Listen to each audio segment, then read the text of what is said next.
اسرائیل کسی صورت بھی جو تمام قدریں ہیں انسانی اعتبار سے ان کو پامال کر رہے. خیر اس پر ہم مفصل گفتگو مزید بھی کریں گے.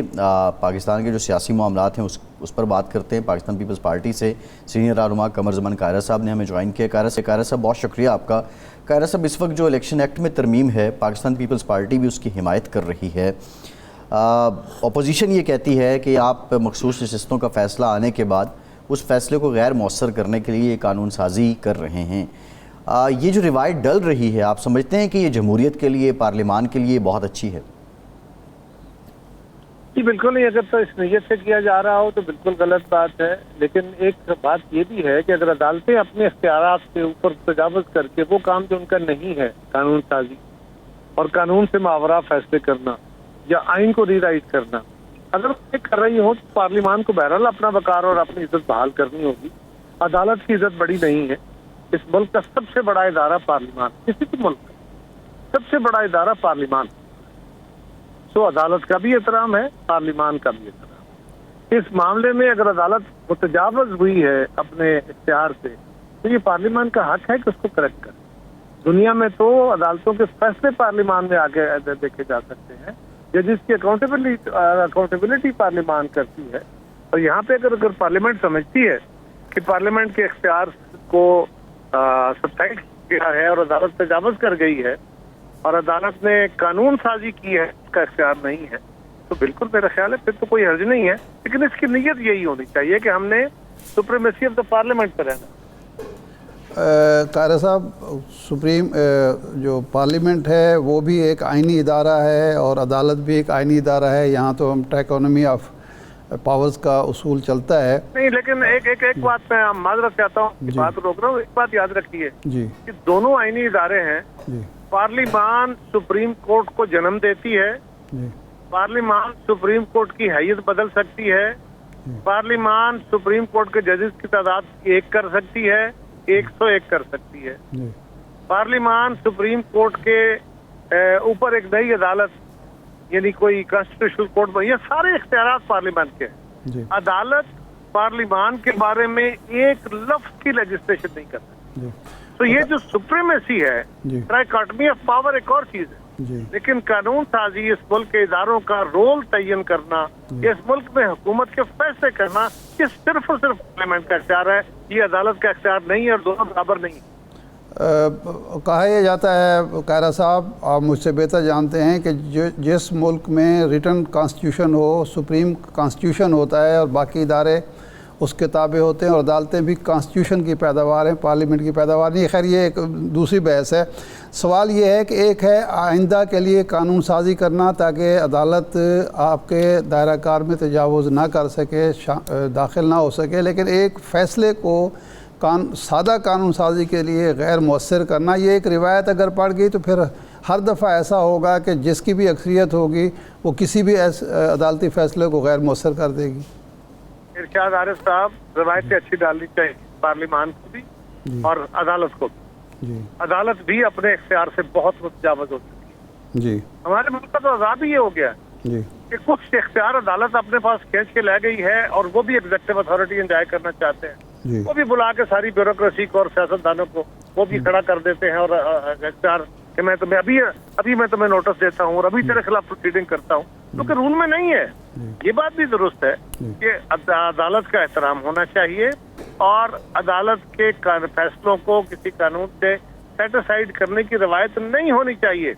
لیکن اگر عدالت ضد بازی میں اپنے اختیار سے تجاوز کرتی ہے اور ایک واضح قانون کی موجودگی کے باوجود اس سے ماورا فیصلہ دیتی ہے تو کیا فیصلہ ماننا چاہیے. اور تیسری بات یہ بھی ہے کہ جو دنیا میں ایک آئین کا آپ نے فرمایا, اس آئین کو جو لکھا ہوا ہے اس کے مطابق چلنا ہے پارلیمان نے بھی, سارے اداروں نے. لیکن اس آئین کو امینڈ کرنے کا, ترمیم کرنے کا, اس کو بدل کے نیا آئین بنانے کا اختیار صرف پارلیمان کے پاس ہے. عدالت اس کا فل سٹاپ بھی نہیں بدل سکتی. تو میں نے بار بار کہا نا کہ عدالت کا احترام اپنی جگہ, لیکن عدالت پارلیمنٹ کے برابر نہیں ہے.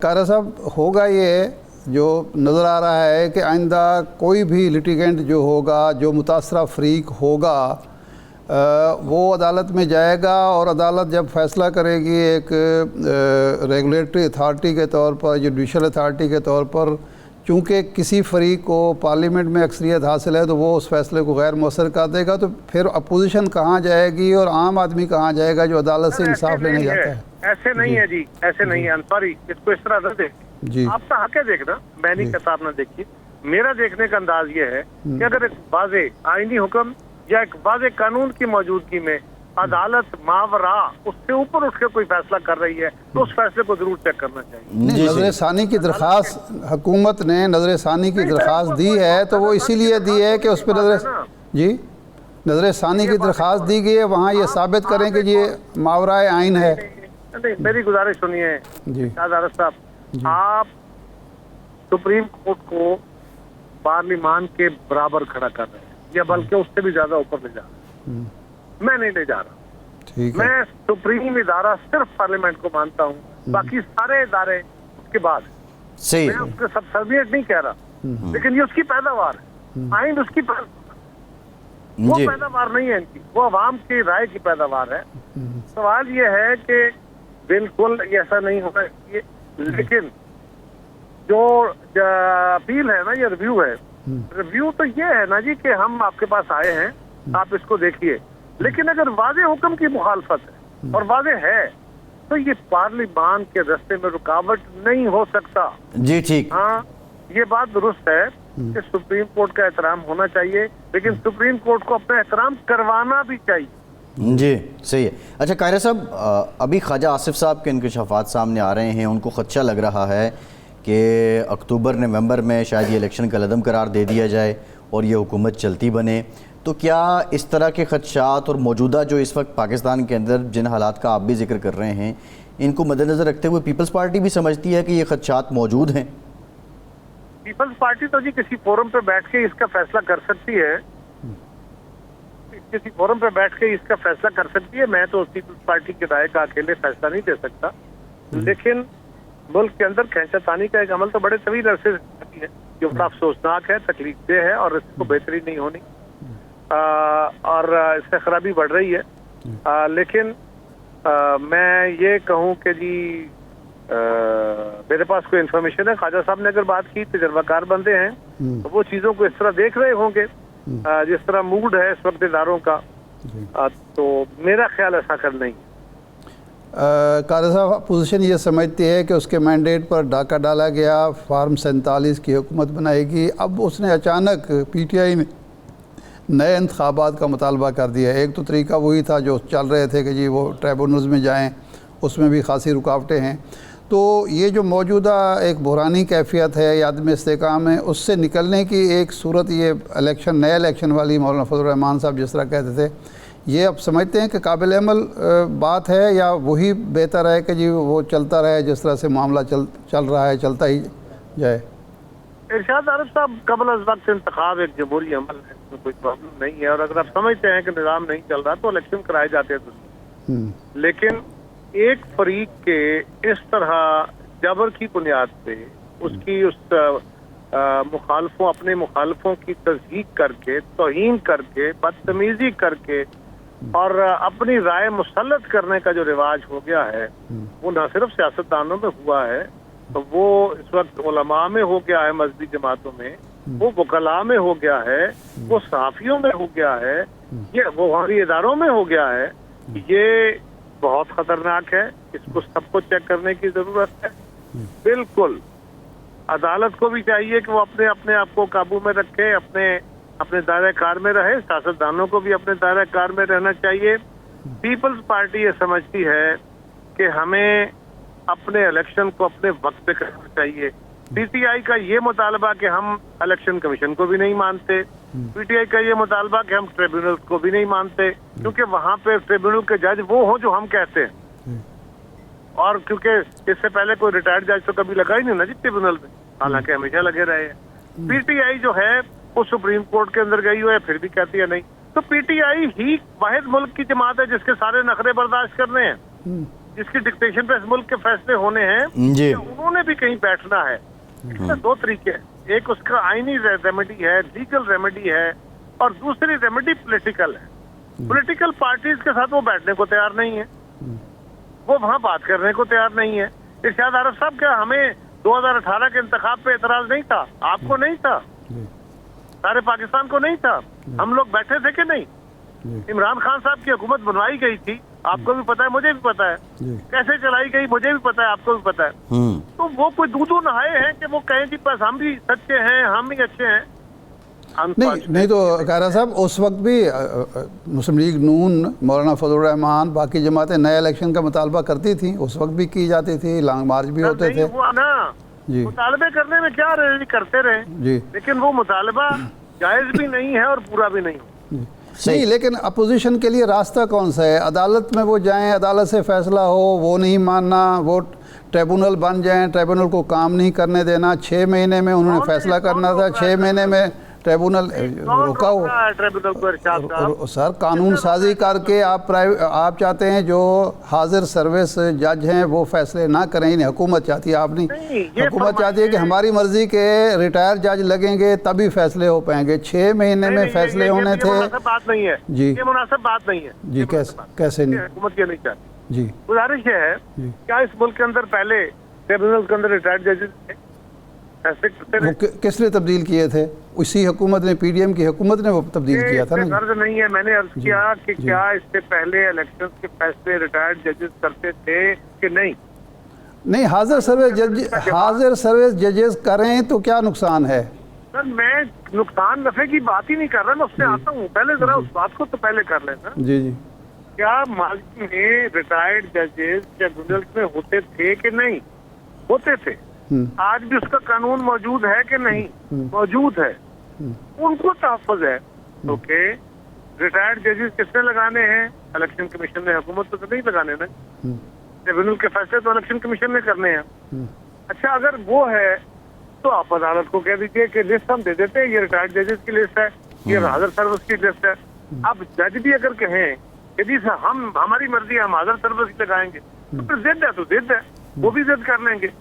گزارش کیا ہے کہ پی ٹی آئی کے لیے اس ملک کا قانون ری رائٹ نہیں کرنا، نئی ٹریڈیشن نہیں بنانی، اور یہ کوئی اچھی ٹریڈیشن والے نہیں ہیں۔ ہاں، ریٹائرڈ ججز بھی ہو سکتے ہیں، ریٹائرڈ ججز اچھی شہرت والے، وہ قانون موجود ہے، ماضی میں ہوتے رہے ہیں، ان کے لیے ایک نیا قانون نہیں بننا چاہیے، بالکل نہیں۔ صحیح ہے۔ اچھا قاہرہ صاحب، ابھی آپ نے ذکر کیا کہ 2018 میں جو عمران خان کی حکومت بنائی گئی وہ بھی آپ سمجھتے تھے کہ وہ دھاندلی کی پیداوار ہے اور وہ مینج ہوئی۔ خواجہ آصف صاحب نے انکشاف کیا ہے کہ 2019 میں ہی جنرل فیض نے کہہ دیا تھا کہ آپ آ کے حکومت سنبھال لیں، اپریل 2019 میں۔ تو اتنے شارٹ سپین میں اگر یہ حکومت بنائی گئی تھی تو کیوں دل اچاٹ ہو گیا تھا، یا وہ کیا وجہ ہو سکتی ہے؟ اور خواجہ صاحب کے بیان کو آپ کس حد تک ویٹیج دیتے ہیں؟ میں تو اس بیان کا پریوی نہیں ہوں، یہ خواجہ صاحب کے پاس اس کا کوئی ثبوت ہوگا، اس کے اوپر کمنٹ وہی کر سکتے ہیں۔ مجھے اس کوئی علم نہیں ہے، میرے علم میں ایسی کوئی بات بھی نہیں ہے، نہ میری جماعت کے اندر کبھی کسی ڈسکشن میں یہ بات آئی ہے۔ خواجہ صاحب کے علم میں کوئی بات ہوگی، ان کے ساتھ شاید، ان کی جماعت کے ساتھ شاید کوئی بات ہوئی، ہمیں نہیں۔ آپ کی پارٹی کسی سطح پر آن بورڈ نہیں تھی، کیونکہ مولانا فضل الرحمان بھی کہتے تھے کہ جی مجھے یقین دہانی کرائی گئی تھی جی مارچ 20 میں ہر صورت حکومت تبدیل کر دی جائے گی، تو پیپلز پارٹی آن بورڈ نہیں تھی اس ایشو پر۔ میں نے کیا، میرے علم میں نہیں۔ اچھا، آپ کے علم میں صحیح۔ اچھا، جماعت اسلامی دھرنا دے رہی ہے، اب انہوں نے کہا کہ حکومت ہماری باتوں کو سنجیدہ نہیں لے رہی، ہم اس دھرنے کو مہنگائی مکاؤ سے حکومت ہٹاؤ کی طرف بھی لے کر جا سکتے ہیں۔ قاہرہ صاحب، آپ پیپلز پارٹی کا بڑا وسیع تجربہ ہے، جب آپ حکومت میں رہے اور آپ نے ان دھرنوں کو اور احتجاج کو مینج کیا بڑے خوش اسلوبی کے ساتھ، 7 روز ہو گئے ہیں، کیا وجہ ہے؟ وزراء جاتے بھی ہیں، 2 دور بھی ہو چکے ہیں، لیکن ابھی تک نہ مطالبات مانے گئے اور نہ کوئی نتیجہ نکلا۔